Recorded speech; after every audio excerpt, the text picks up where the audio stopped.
Hello, everybody.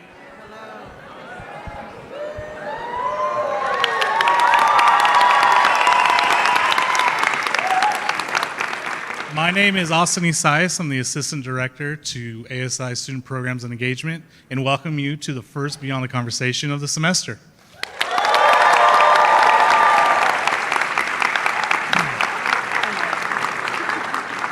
So before we get started, I first want to thank the Vice President's office, Vice President Forges. Thank you so much for your support with this event. Without you, we could not be doing this. Thank you so much.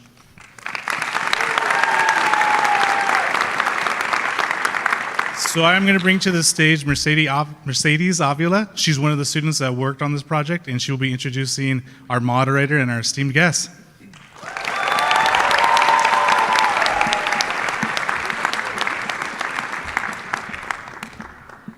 Hello, everyone. My name is Mercedes Avila, and I'm a programmer for ASI Student Programs and Engagement. I would first like to introduce our moderator, Kayla Lamb.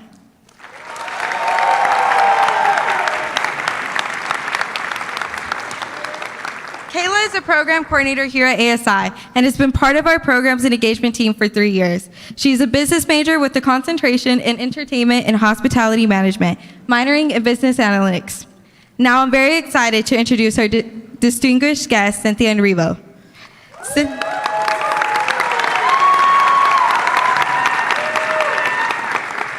Cynthia Erivo is a Grammy, Emmy, and Tony Award-winning actress, singer, and producer, as well as an Academy Award, Golden Globe, and SAG nominee. Erivo burst onto the scene in West End and Broadway stages in The Color Purple and has since taken the world by storm. Along with her debut album, Channel 1 vs. 1, Erivo just made headlines in landing her role of Alpha, opposite of Ariana Grande, Glinda, in anticipated film Wicked, directed by John Woo.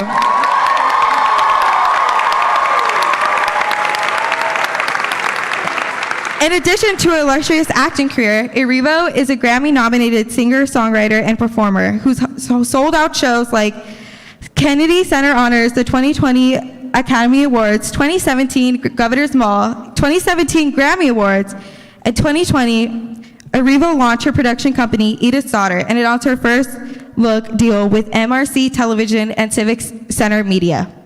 Beyond her influential and critical acclaimed performances, Erivo is a fearless voice for women and people of color who raise awareness and sets new standards for diversity across the arts. Titans, please give a warm welcome to Cynthia Erivo!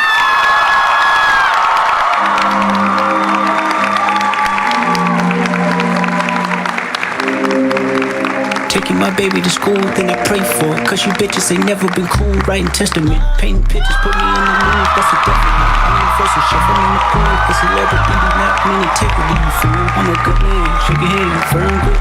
72 rings, lost 10, ballin' with the flu. Got it 2 rings, for sure, but add another 2. No money, the big man. GT down, flipping the kickstand. Bitch nigga, no phone. Trying to keep the balance, I'm staying strong. Stop playing with me before I turn you to a song. Stop playing with me before I turn you to a song. Hey, bitch, I'm attractive. Keep fucking with you, I'm fasting. Bitch, I'm attractive. Keep fucking with you, I'm fasting. The morality can wait, feedback on low latency. I'm glitching from the face as my thoughts grow sacredly. I'm running out of space, ask Whitney, she okay? Never mind, I'm on the page, though you lying, bitch, I'm gonna turn it. Hi, Cynthia. Hello. Welcome to Cal State Fullerton. We are so happy to have you. It is such an honor to have you here talking to us. There are so many students here wanting to learn from you, and we're all excited to see you in Wicked when it comes out in November.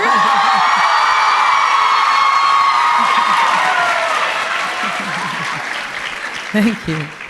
But of course, we invited you here for a reason. We want to learn about you. We want to learn about your mind, how you got here, your achievements, and just you and your mind behind all the characters that you play. Sure. Right? Yeah. So let's get right into it. You've achieved a lot of success in multiple mediums of entertainment. You have an Emmy, a Grammy, a Tony, and 2 Oscar nominations.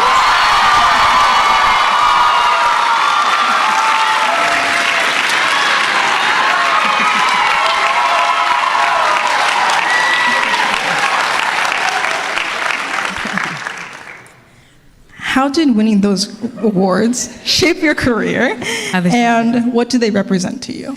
How do they shape it? I think every time something like that happens, part of me is like, okay, so what is the next mountain to climb, and how much more can I do? But the more it happened, the more determined I was to use those opportunities to create more space, not just for myself, but for other people. So I think it just spurs me on to do more, not just for me, but for others, I think. And the second part of your question was, What did it mean to you? what does it mean to me?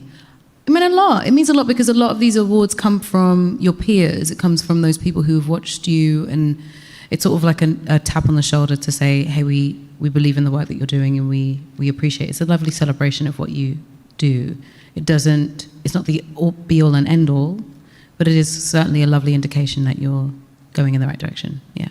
Yeah, absolutely. I feel like everyone loves a good pat on the back for We all do. all the work that Sometimes you've you have to done. do that yourself, though. Yeah, of course, Yeah. of course. You can't depend on everyone else to give Correct. you an award, which kind of leads me into my next question. Did you feel more pressure or more freedom after you won those awards? Can it be both? Yeah, of course, of course. Yeah. You feel the pressure to continue the work, but there is a lot of freedom that comes with it because there's a trust in the work that you do. So it means that you are maybe given the keys to a few more doors. But once those doors are open, the pressure is to actually do well when you get inside, which won't always happen. But then it's to learn what to do if it doesn't go swimmingly and how to grow from those moments. Yeah, a bit of both. What would you say was a particular challenge what was the most challenging thing that has happened to you once you stepped through those doors? Everything. The most challenging thing. I think I approach everything as a challenge. That I don't pick anything that isn't a challenge. So I think I'm always slightly petrified of what I'm going to do. Whether it was Harriet, which was really terrifying, or really Elphaba as well. You know, all of these women that I get to play, all of these people that I get to realize have come with their own set of challenges. And sometimes it has nothing to do with being on stage or screen. Maybe it's making a song, writing a song for a film. That is a challenge in itself because it has to feel like it connects with the story that's going on. So I feel like they all come with challenges, whether it's on you finding a way to connect yourself to the character, that is a challenge in itself, or the physicality of a character that requires a lot more of you than maybe something else. When you have to put a harness on and fly and sing at the same time, yeah, that's a challenge. That's a very unique challenge, I Very think. unique challenge, yeah. What do you think was a pivotal moment in your career that has led you to all these opportunities, such as Wicked, such as Harriet? I think it was The Color Purple. The Color Purple for me was the turning point.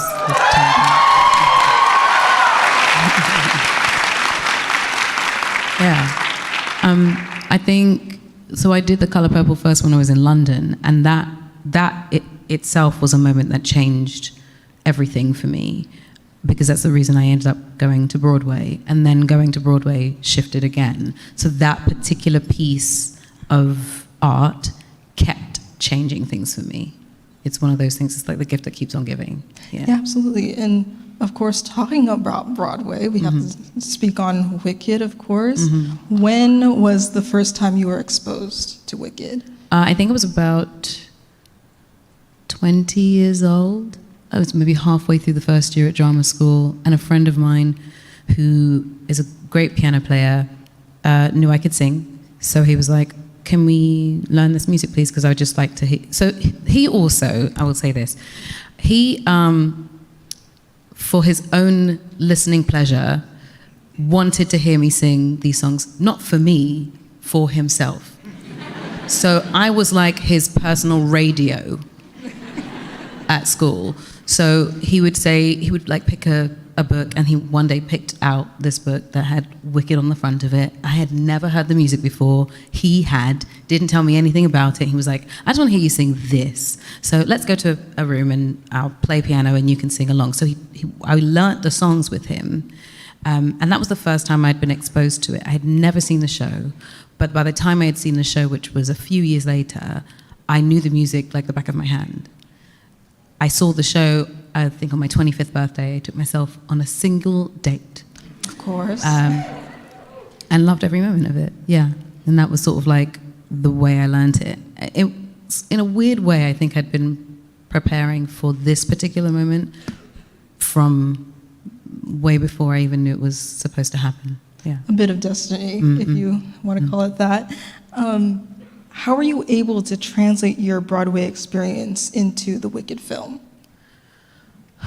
I think there's a particular kind of discipline that you get from being on Broadway or being on stage, that sort of knowledge that you have one chance this night to connect with people that have never met you before, who might not know the material, who might not know you. And it's about being as present as you possibly can in that moment. And I think that there is something to be said for bringing that kind of passion or attitude to work on a screen. And because we had sung, and because I had spent my life singing live on a stage, if it goes wrong, it goes wrong. When you're on a set, you're not so afraid of doing that, so that if you have to do it take after take after take, you do it take after take, because you're so used to the regimen of doing 8 shows a week, and you're singing these songs for 2 hours, and you have trained yourself and your body and your instrument to be able to do that. So when we have to re-sing a song on a set, and it's the war cry, and you have to do it 10 times, you sing it 10 times. Mm-hmm. Yeah. That's really good. That it's interesting that those experiences were able to translate so well, even if it's for a different purpose. Right. Of course, we have to ask, how was working with the cast of Wicked? Do you have any fun stories to share?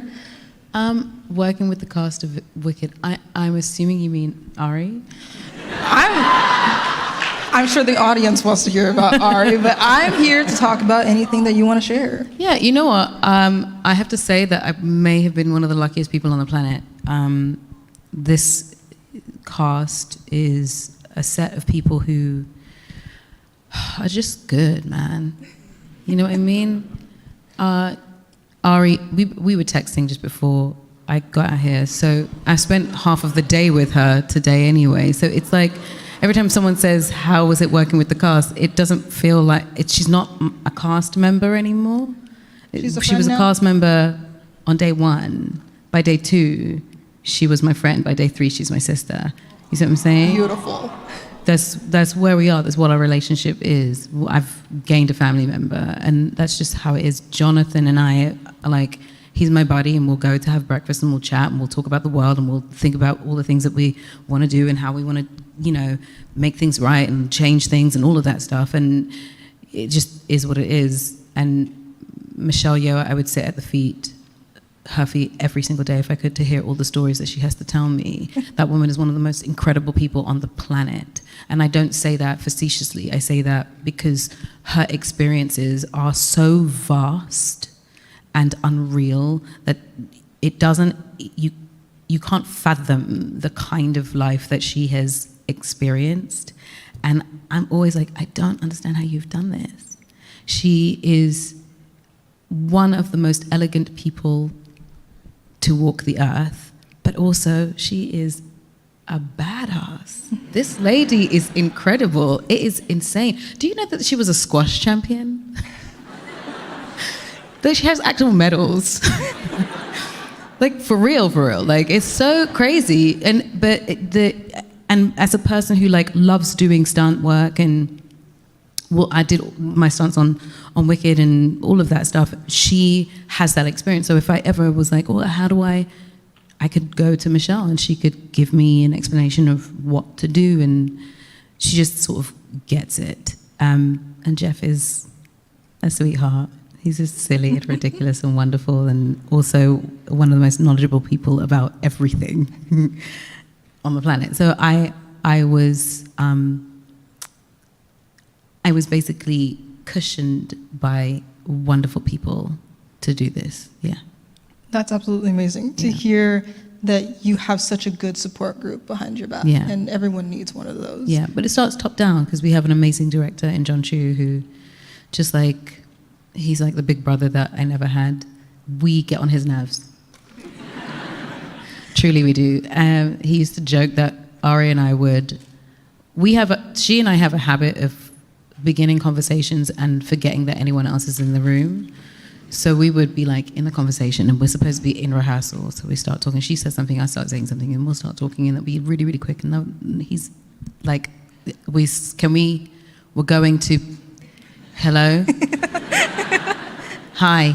They are no We have longer to in the start. room. So he made a video of that, and we did not notice he was doing any kind of video. And in the video, we're like two 70-year-old ladies. She's got her coffee, and I've got my legs crossed, and I'm look of concern and talking to each other. And in the background, he's like, "This is what happens every single day. These two will talk to each other like nobody else exists, and I'll just be here waiting for them to just notice that it's time to do any kind of filming. And then at some point, they'll look around and notice that I'm actually talking about them, and it's only then that we're like, what?"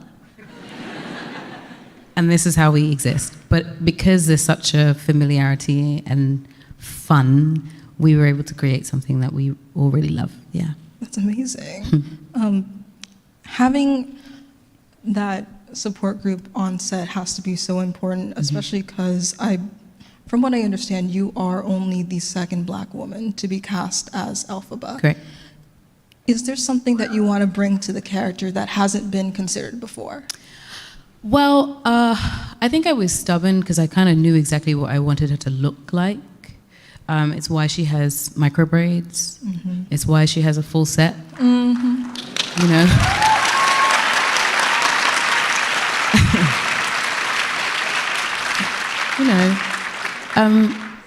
I wanted to make sure that even though Elphaba is green, I didn't want to erase my experience underneath the green, which is what I thought could lend itself to the otherness that she felt. When you play characters, you sort of become one and the same. Even if you have nothing in common with the character, somehow you find that sort of wonderful kismet connection. But with Elphaba, it was really special because I understand what it feels like to be different, to look different, to walk differently, to enter a space differently to anyone else. And so I wanted to be honest about that. And I just knew that there were so many people looking at this character as a beacon for their own difference. And specifically other young Black women looking at this character who've seen themselves in this character but never seen themselves in this character. And I wanted them for the first time to really like, oh, I recognize that. And that also is for me too. Like, that's what I wanted for her.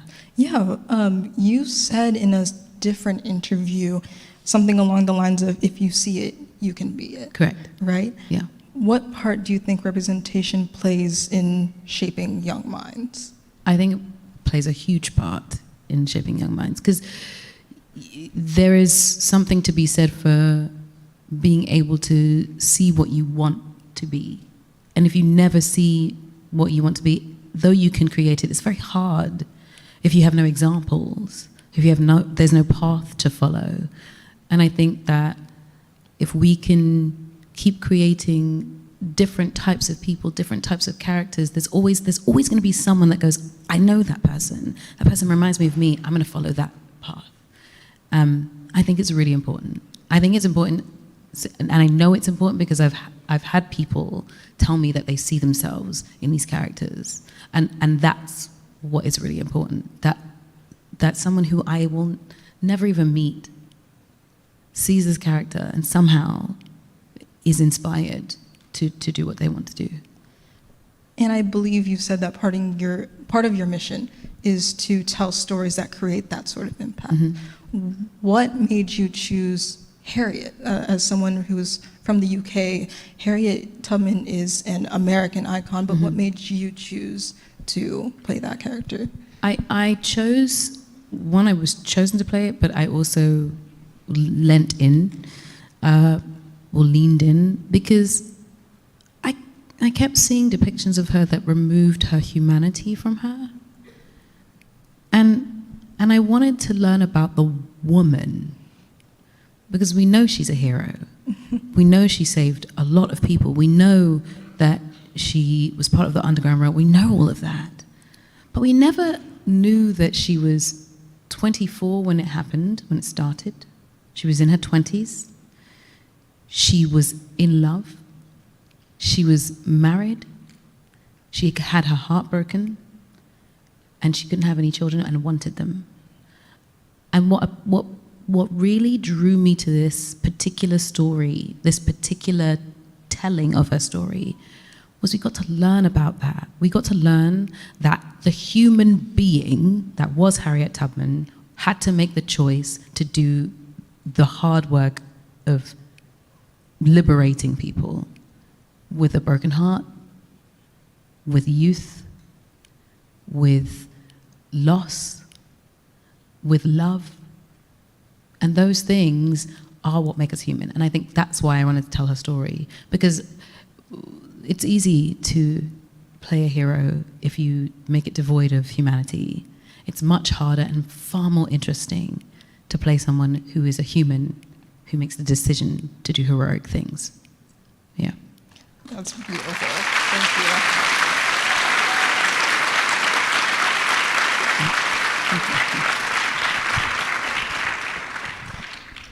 When you did start to learn all these little facts about Harriet, how did it change your perspective on America? I think it changed my perspective on her. Like, did you know that Harriet Tubman loved strawberries? You see what I'm saying? But you wouldn't think Harriet Tubman and strawberries. You just wouldn't, because we disconnect that part of us, right? But now all of a sudden Harriet Tubman is a young woman who loves strawberries, who fell in love with someone, who found someone else, by the way. She was cheated on. Didn't know that too, did you see what I'm saying? So she was really human. And what that does, it changes the perspective of the person and the people around her. How do you treat someone who has that much humanity in them that way? What must be inside someone else that allows them to mistreat a person like Harriet? But what has to be in Harriet to overcome that, to then go and help others? You know, she was free first and made the decision to go back. That's a huge, dangerous decision, most of which she did on foot. There was no car. I think she managed to find a Quaker to take her over the line, over the boundary. The rest of it, I'm going to have to figure this out, followed the stars. She had an avid talent for following stars. That's what led her in the right direction. And then she did it several times, came back and forth. There has to be something in a person. That's what interested me. There's something in this person that urges her to want to make sure that everybody experiences freedom. But there's something in other people that urges them to want to take freedom away. And that was the perspective that I was looking at, my lens through. I wanted to tell that story, her story from that point of view, what she was up against and what she was brave enough to come through. Yeah. You talk about all of these little facts that you learned about Harriet that made her human. I'm assuming you also had to learn about the dark history of the U.S. in general as well. Mm-hmm.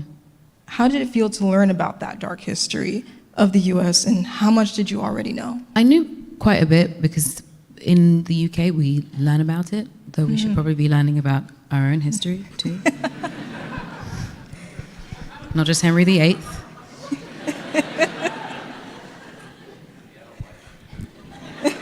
You know? Good old Henry VIII with his 6 wives. We turned into a song.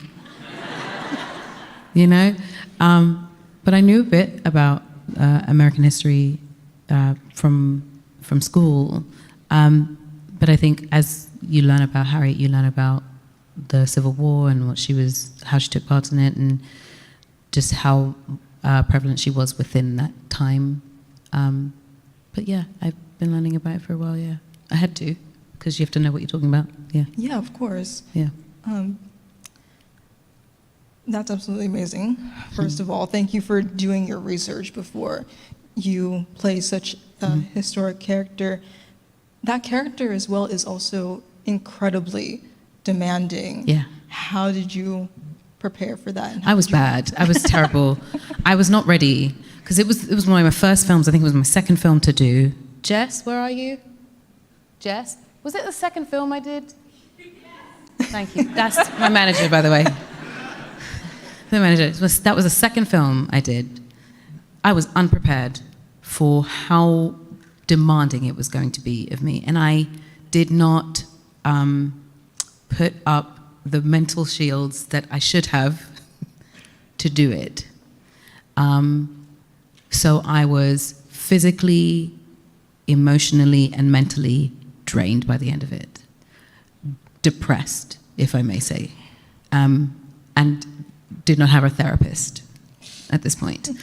So it was not good.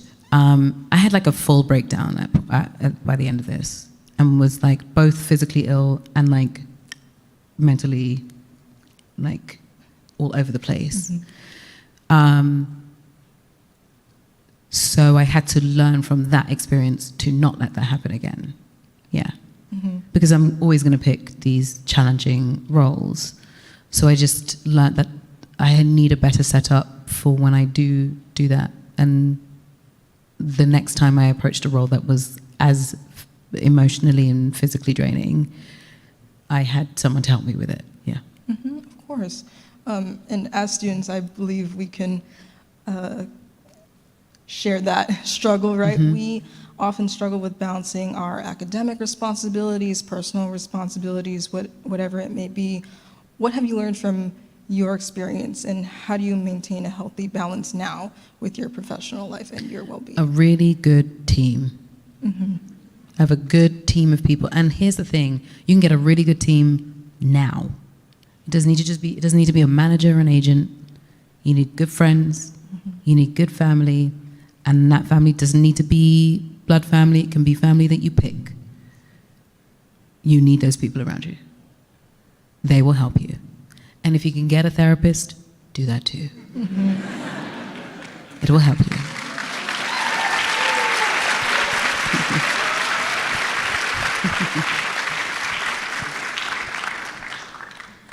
What would you say to someone that is a bit too scared to go to a therapist? Because it's a big step for some people.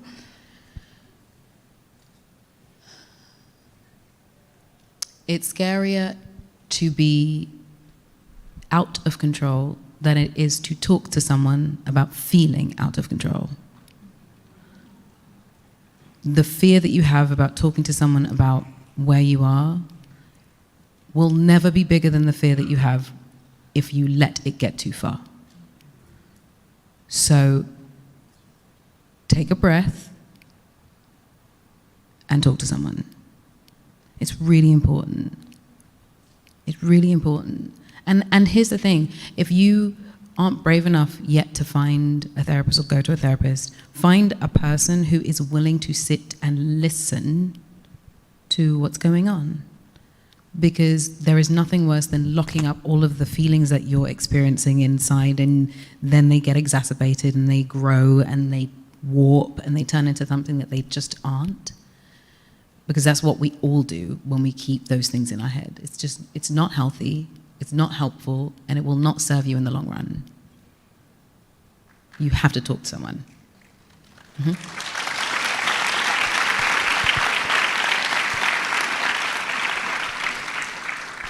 And for the record, Cal State Fullerton does have our CAPS and our wellness program. Good. Completely free therapy. Use it. By the way, use it. Use it. And you know what? If you don't like it, you can leave as well. And you can also find a new therapist. They will always work with you. I use them personally as well. What role does self-care play in your life? And do you have any specific hobbies or anything that helps you? I work out a lot. That is like, it's like meditation for me. I run or walk for hours. And for me, it's like the best way of like refocusing the day. My nails, doing my nails is self-care for me. It means it's the one time I can sit for anything from 2 to 5 hours and not do anything. I can get on a call, but if you ask me to write anything or go anywhere, I can't go anywhere. I'm so sorry. I'm sat here. Do you do them yourself or? Me? No. That's why it's self-care. Someone else is doing it.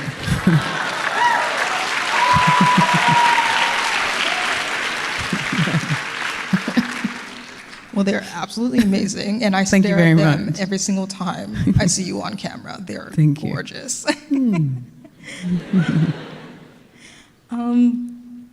Let's switch gears a little bit to a different award that you won this year. Okay. Your National Equity Award from Yeah. the Human Rights Campaign. Yeah. What work did you do that led you there to get that award? I think my life. What was so crazy is that I had received that award years before as an ally. Yes. So when I received it this time around, I received it as an out and proud queer person, which is just like really cool. But I think my like secretly and not so secretly, my like raison d'etre, the thing that I love doing is teaching. So when I'm in London, I go to a place called the Royal Academy of Dramatic Arts. I happen to be the vice president of that place. And I have been teaching there for almost 6 years. I go in, I work with the third years, and we call it performance through song. I call it mini therapy, because essentially what I'm doing with them is helping them put the puzzle pieces back together after the end of their time at performing arts school, drama school, and using the device of song to put it all together again, and to like remove any of the roadblocks that are in the way. And then on top of that, I think it's that combined with the production company that I have, and we've been working really hard to create pieces that allow a different point of view, and we've been successful enough to have one of our films out already called Drift, and we have a few things coming in the next year or so, which I'm very excited about. I think we're just like constantly working hard to make room for others, you know? I think it's just something that I've always wanted to do. Use the work that I have to expand upon the work for others. Yeah. Do you feel as though you have a responsibility to do that, or do you completely find it pleasurable? I mean, it's not always pleasurable, that's for sure. And not because of the work, but there's lots of like red tape sometimes when involved. You have to fight a lot of people to like see the good, see the right thing. You have to force a lot of people to come away from a very narrow viewpoint and open the aperture a little bit. But there is a responsibility, but the word responsibility sounds so dour, and that's not how I feel. I really enjoy it. I really enjoy working with people who are like on their way. I really enjoy watching people have breakthroughs and rediscover something new about themselves. I really love it. So it doesn't feel like a responsibility. It feels like a bit like a guilty pleasure sometimes that I can, because I've picked up little things along the way and I've learned a lot, and like giving people little gems and seeing how they use it, for me, is really pleasurable. Yeah. Of course. So how did you feel when you were invited to come here to Cal State Fullerton? Oh, I love it. Yeah. I love being able to. Yeah, it's really exciting. Yeah. Yeah. I can't read that. What does that say? Oh, I love the theater girls too. Hey.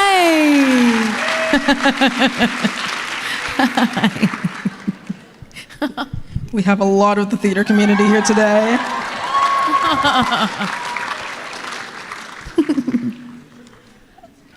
Talking about students, as students, we're becoming more aware of the need for representation Yes. in all areas of society. What progress do you see being made for women, people of color, the LGBTQ community? I mean, we got to a place, and then certain people did certain things and fucked it up for us a little bit. So I think this is a moment in time where we're at sort of like a precipice where we can keep pushing forward and being brave about the way we do it. I don't think we're going back because we don't want to, and it's very uninteresting to do so. And I do see there is a shift and a change, especially for me, like coming from where I've come to where I am. That's a big jump and a big shift, and I've watched the years change, and I've watched the world make space for Black women, women of color. We have a lot more work to do before it becomes an even playing field, and I'll be doing that work. You'll all probably be doing that work. And I guess I just want to encourage you all to just don't be discouraged. There are days when you're going to be like, you know what? I'm done. But on those days, before you get to here, just take a breath and take a day to yourself, and then come back to it, because it's really rewarding to be able to see people succeed. There's nothing more that I love than seeing more new faces coming onto the screen, new girls that are like getting opportunities to be in these spaces, new queer people that are like getting to be in spaces that they weren't before, and making art and making noise, and because there is room for it. And so I encourage you to keep taking that room bravely, confidently. And that's an incredibly hard thing to do. And so what would you say to students that are facing imposter syndrome or have self-doubt, or what did you do to get over that hill as well? I stopped looking at other people,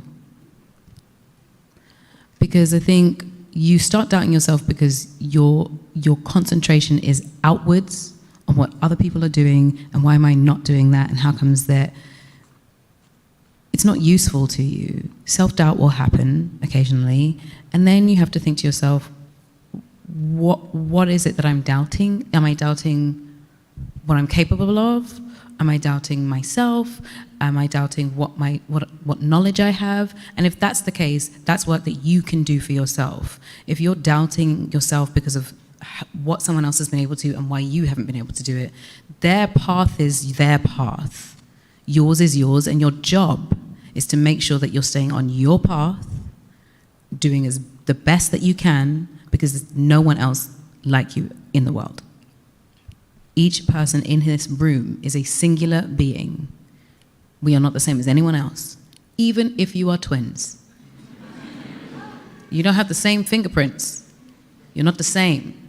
You share the same DNA, but you are not the same person. So your job is to make sure that your path is lit exactly the way you need it to be, so you know where you're going. And on those days where you feel really doubtful, remember what it is that you want to be doing and where you want to be going, and find the way forward. Because it is there is no way that a girl from Southwest London who was born to a single mother could be here if her road was paved with only self-doubt. You have to have a measure of confidence in who you are and what you have to give to the world to get to a place like this. And everybody is capable.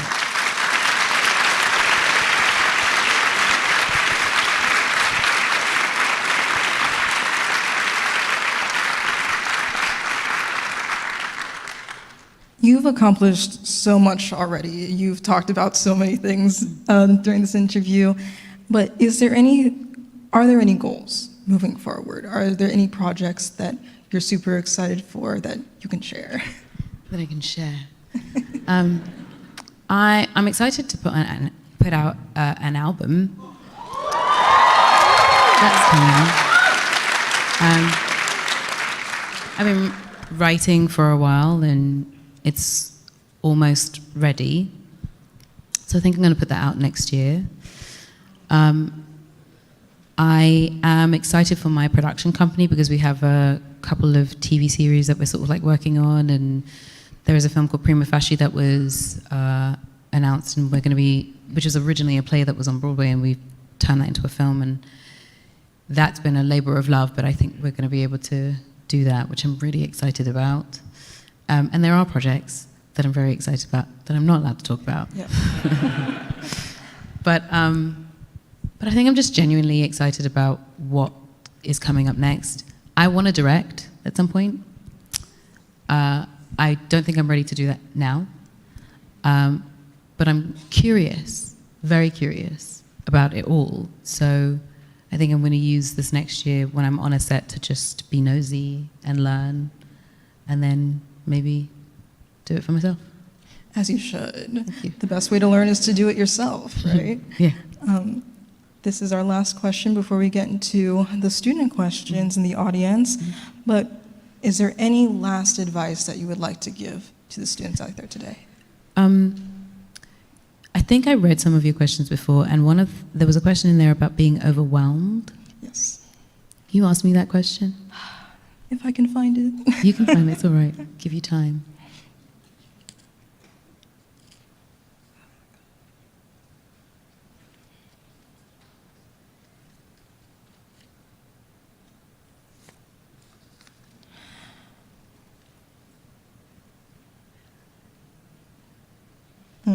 What role does self-care play in your life, and how do you recharge when the pressures of work become overwhelming? Okay, so the word overwhelming struck me because I was like, I thought to myself, can you avoid being overwhelmed?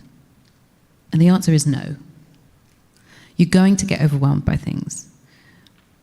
The task there is what you do when you become overwhelmed. And that is where you will succeed. Because I get overwhelmed all the time. But for me, what I have to do is sort of take myself out of myself for a second, take a look at the bigger picture, see what's in front of me, remind myself where I am, and then move forward from there. Use that as the way to keep forging forward. You can only take each day one at a time. So when it does get overwhelming, just dial back for a second and take it step by step. You will get overwhelmed, but it will not overtake you. That's the advice I want to give you. Because I think people will lure you into a false sense of security of like, you won't get overwhelmed and it'll be fine. And no, you will. Because you're human, and sometimes your feelings will bubble up inside and you won't know what to do about it. Just take a moment. You're having a human moment, and it will be okay. Just keep remembering that the next minute is going to be better than that last minute. Yeah? That's the advice. Thank you so much. Oh, I lied. This one is one. This one is one for you all, okay? It's one I think I learned a long time ago. And it was whilst I was doing like auditions right at the beginning of my career. I remember I would go to auditions and I would see people dressed as the characters they were coming into audition for, right? Because they believed if I walk into this room as the character, they're going to believe that I really want this role. And they would always come out not really knowing what had gone wrong, and they hadn't been centered, got really nervous. And at some point, I made a decision to never go into a room without being myself. You are the way to get what you want. You have to go into the room as you. When you are you and fully you, you allow other people to relax, to enjoy the experience of what you bring to the table, even if you're playing a character. Because I'm going to play a role differently to how you play a role, to how you play a role, to how you play a role. There'll be 4 or 5 different ways of playing it because we have 4 or 5 different experiences. And that's the thing I want to send you off with. Please walk in this world knowing that you are the most that you need. Grow, experience everything, but the core of who you are is really special and important and singular to you. There is no other person in this world that is like you. That's the advice.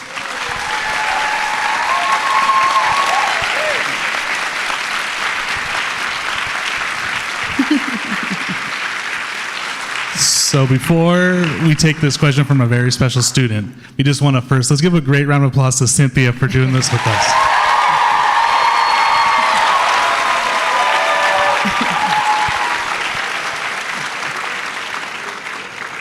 So we have one question from the audience. We really wanted to bring her up to ask a question and say it's your turn.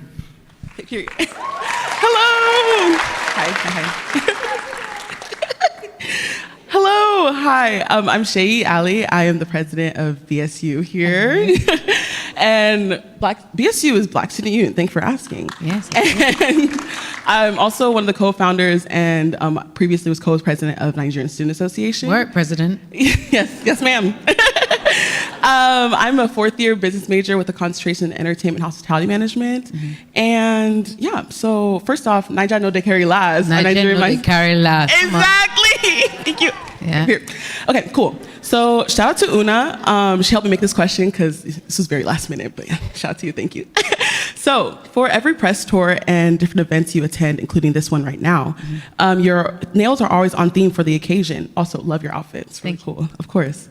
So what inspired you to coordinate your nails with every outing? And is there any significance with your character in Wicked with having nails? So the secret is I don't coordinate my nails with anything, actually. I coordinate them to how I'm feeling and how my nail artist might be feeling, honestly.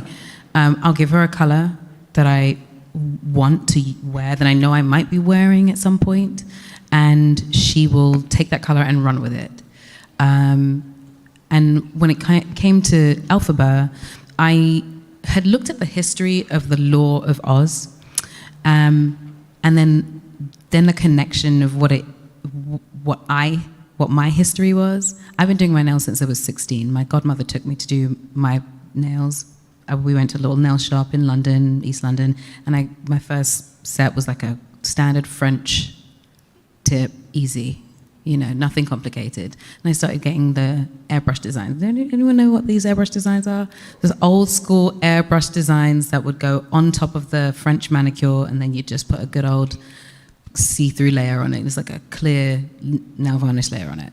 Then I started understanding that there was another way to really sort of express myself and sort of tell people who I was and be as wild as I wanted to. And then bit by bit, it got wilder and wilder and crazier and crazier. The Law of Oz, I looked at the previous Wicked Witch of the West. It's a picture of Margaret Hamilton, and she's like this. And it was the first, when I'd seen that image many, many times, but for some reason, I had not noticed that she has a full set of nails. She has talons. And there is a weird sort of thing that happens within film and Hollywood, and you get the hair, you get the makeup, and they always ignore the nails. It's always like, no nails, or like one color, and that's it. And I never understood that, because throughout history, if you look at any picture of real people living, I think from back in the day, before the 1900s, nails have been a part of the tapestry of fashion and style and tradition for a really long time. So I wanted to reincorporate the cross-section of the Law of Oz, the history of nails, and my own history, and the history of black women with nails into this one character. So I just asked John if she could have like a set, like that we could connect to her and her green, and it's just part of her DNA. And it just became something that we could play with, and it changes when we get to film 2, it changes again. And what we discovered is that it could be something that is a small piece of storytelling that allows you into her psyche. So as she changes, they change. They get longer, they get more like talons, the color starts to change, all of those things. And nails, for me, have always been a source of creativity, and they make me feel great. So it was one of those sort of kismet things that all of the pieces came together and made sense. I could talk about nails all day. I think they're a wonderful way of just expressing who you are. And I like that they're coming into the zeitgeist again. It should be coming through us, not Marc Jacobs. Shh, I didn't say it. But I'm glad that he's giving props where it needs to be. But I think there was a particular way that nails were looked at, or people who had long nails were looked at for a long time. And I think there's a part of me that's really rebellious about wearing them on a red carpet and wearing them with a gown and being in films with them and making people look at nails as simply part of the style of a person and not as a comment on who that person is. Yeah. Thank you. So again, thank you, Cynthia. Wait, there is Do you want to push it back here? There's a You got question. one- Her arm went straight up in the air. It's like a We'll go back ruler. We here. can't miss that. Okay.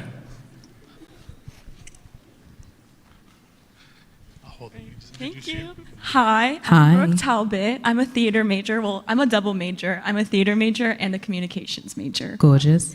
My question for you is, Wicked is really special to me because it was the first musical I ever listened to, and it kind of introduced the world of theater to me, and I feel like a lot of people in this room can relate to that statement.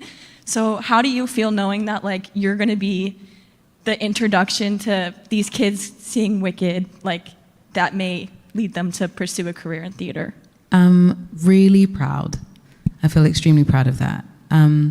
Because sometimes theatre isn't accessible to everybody, and to be able to get this into the houses or get this in front of young people who might be dreaming of doing musical theatre is really, really cool.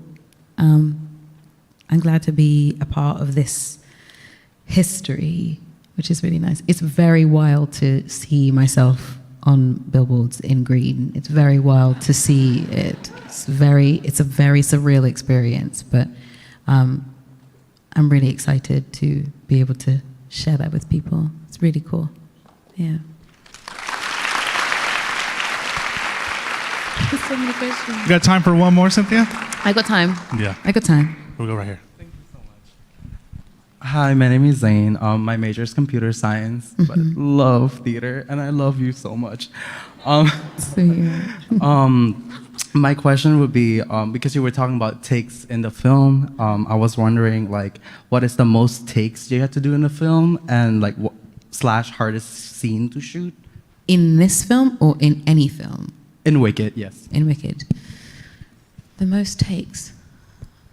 I don't know. I don't know how many takes were the most takes, because after a while you just stop counting. You know what I mean? And I'm also one of those people who's like, can I go one more time? I'm gonna try it one more time. So I mean, it could have been 10, could have been 5. I have no idea. You don't necessarily count them. The hardest scene to shoot was probably in film 2.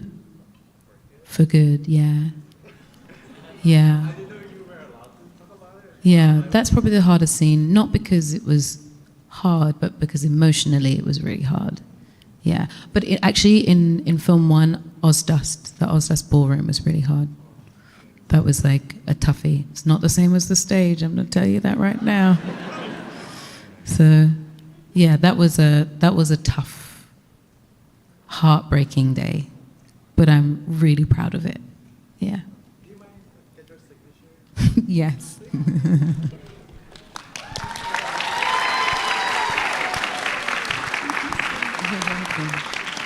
Grab another question. I'm going to multitask. I'm All right. multitasking. We'll go right here.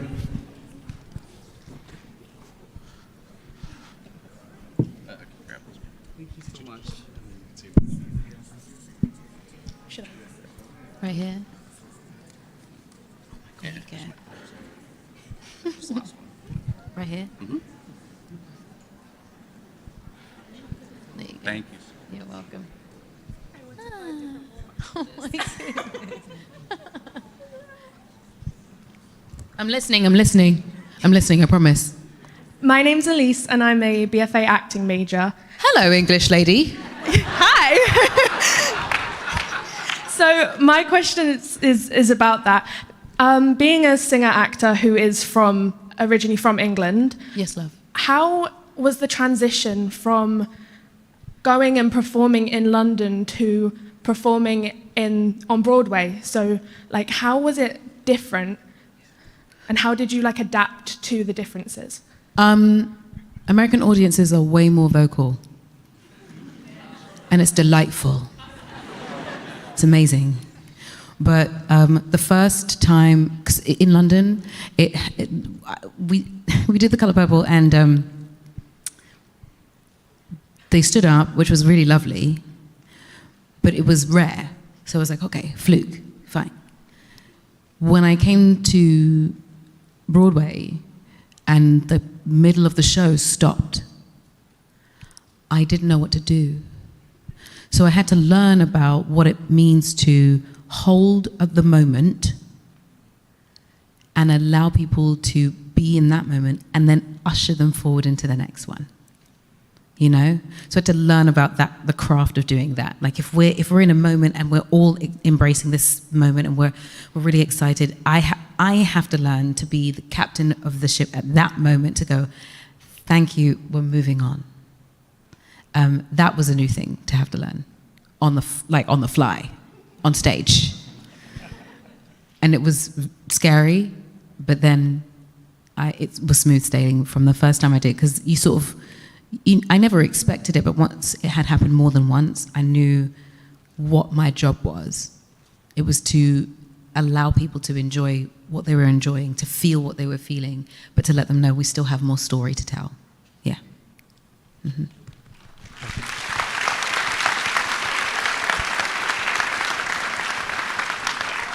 I think we're ready. We want to do one more? Well, yeah. There's Okay. so many. I know There's so many there is. questions. There's many questions. Wait, look, right in the back over here. The back over there. There's a waving hand. I There's a see it. waving I see it. I'll hand. go get it. And that people are pointing to it. It's the waving hand.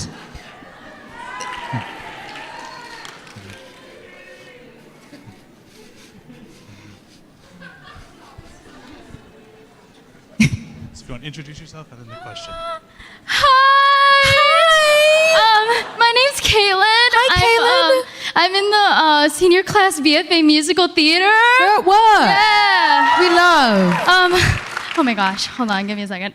So That's right. Take a breath. As someone who's trying to be like you, what is something you wish you knew before entering the industry? And also, oh wait, I had a question. It was, And what's your, other than like being yourself, what is also your biggest advice when, oh no, when What happened? when entering an audition? Okay, advice being. Hold on, Mike, is that a fire alarm? No, it's the phones telling us that something terrible is happening. We're being warned about something, to be alert. Kaylin, 1, I don't want you to try and be like me.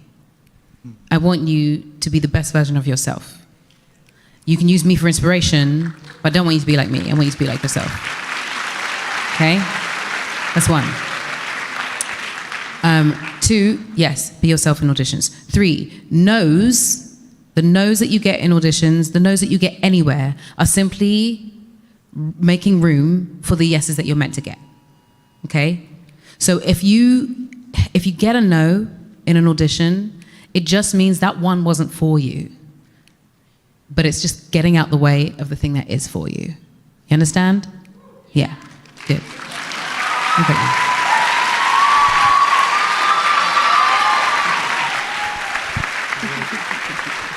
So let's give a great thanks to Cynthia again.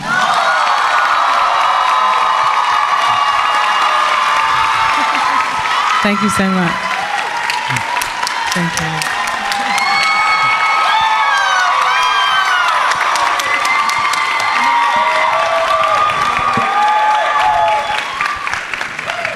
We so very much appreciate this, Cynthia, and have a great night, Titans, and look out for the next Beyond in the spring semester.